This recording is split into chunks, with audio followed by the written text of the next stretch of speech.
నదీ తీరాలలో మహర్షుల యొక్క శిలామూర్తులు ఎలా కనపడతాయో అలా సరార్థర్ కాటన్ విగ్రహం కనపడుతుంది గుర్రం మీద కూర్చొని. సాధారణంగా రాజులు కనపడతారు గుర్రాల మీద. మాకు తూర్పుగోదావరి జిల్లాలో ఎక్కడికి వెళ్ళండి గుర్రం మీద కూర్చొని కాటన్ కనపడతాడు. ఎందుకని అంటే ఆయన బ్రిటిష్ గవర్నమెంట్ కి ఎప్పుడో ఒక ఉత్తరం రాశాడు. ఏమని అంటే, when abundant water is flowing under the feet of the countrymen, there is no reason in allowing them to starve and die.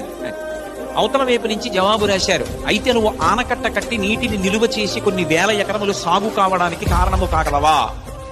గుర్రం వేసుకుని అరణ్యాల వెంట బయలుదేరి ఆయన్ని దోమలు కుడితే 1 సంవత్సరం పాటు అస్వస్థతకి లోనైపోయి తిరిగి ప్రాజెక్ట్ ఎక్కడ కడితే బాగుంటుందన్నది ఆలోచించి ధవళేశ్వరం దగ్గర అయితే కొండ ఉంటుందని ఆయనకి రాజమండ్రిలో కట్టాలని కోరిక. తనకి కోరిక ఉన్నా అక్కడ కొండ ఉందని, అక్కడ కట్టిన ఆనకట్ట 10 కాలాలు నిలబడుతుందని, ఆ ఆనకట్ట వల్ల కొన్ని వేల ఎకరాలు